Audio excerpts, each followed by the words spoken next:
Assalamualaikum warahmatullahi wabarakatuh.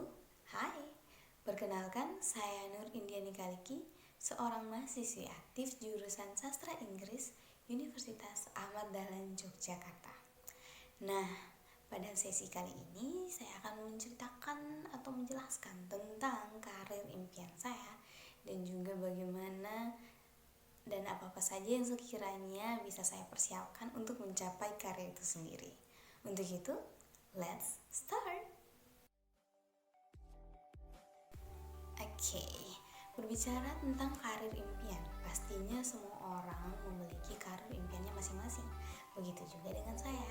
Nah, untuk saya sendiri, saya memiliki karir impian yakni bekerja di kedutaan besar dan juga memiliki pekerjaan sampingan sebagai seorang tour guide maupun sebagai seorang guru les private, dan saya juga ingin membuka English course. Nah, untuk itu pastinya ada beberapa hal yang perlu saya persiapkan, dimana ketika saya ingin bekerja di kedutaan besar, sudah pasti saya harus memiliki kualifikasi dan juga persyaratan-persyaratan yang sesuai dengan pekerjaan saya sendiri. Nah, di kedutaan besar itu tugasnya untuk melindungi kepentingan negara.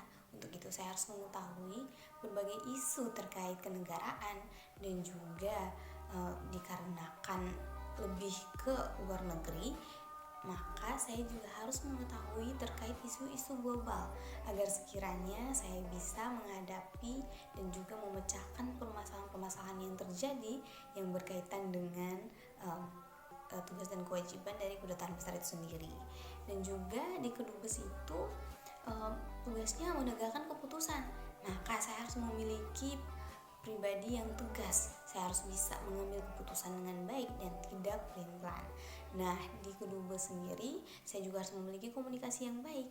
Nah, untuk itu saya ingin mempersiapkan diri saya sebelum mencapai ke sana.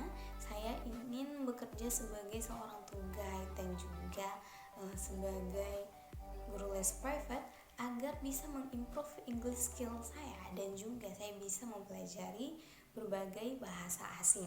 Nah, dari sini bisa menjadi bekal untuk saya untuk bekerja di kedutaan besar suatu saat nanti.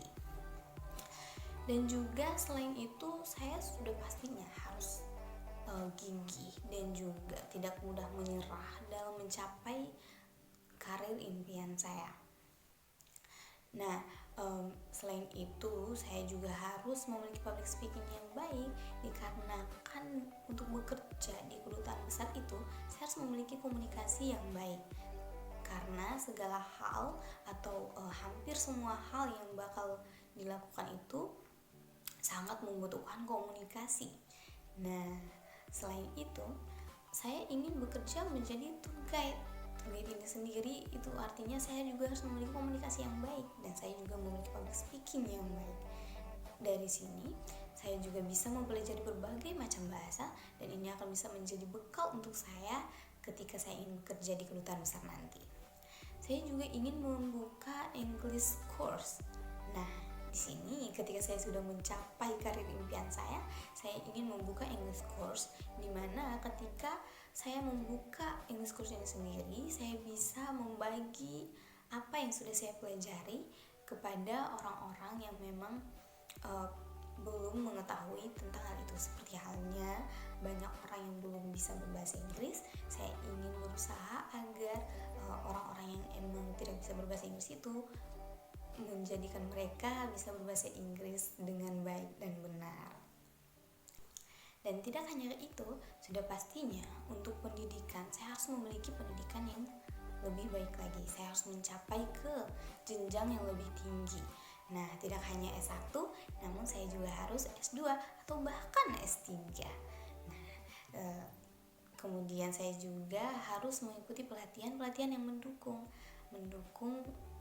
pekerjaan saya nantinya, agar ketika saya sudah memiliki pengalaman yang baik, pengalaman yang banyak, pengalaman yang cukup istilahnya, saya bisa bekerja dengan maksimal di kedutaan itu sendiri. Dan di kedutaan itu lebih kepada administratif. Untuk itu saya juga harus memiliki kemampuan di bagian administratif itu sendiri. Nah, dengan begitu saya harus mengimprove skill saya dengan mengikuti berbagai kepanitiaan yang terkait dan ataupun saya harus mengikuti pelatihan yang terkait atau bahkan mengikuti organisasi. Nah, dengan begitu saya bisa mengambil bagian di bagian sekretaris atau bagian yang bisa menghandle administratif. Dengan begitu bisa menjadi bekal untuk saya di pekerjaan saya nantinya. Jadi kemungkinan itu saja dari saya. Yang pastinya di samping semua itu kita jangan pernah lupa akan sholat 5 waktu dan juga berdoa, karena usaha saja tidak akan cukup jika tidak dibarengi dengan doa. Dan juga ridho dari orang tua itu juga sangat penting, dan nasihat yang baik dari orang-orang terdekat kita, karena itu akan menjadi acuan bagi kita untuk menjadi lebih baik lagi ke depannya. Nah, sekian dari saya. Wabillahi taufiq wal hidayah. Assalamualaikum warahmatullahi wabarakatuh. Bye.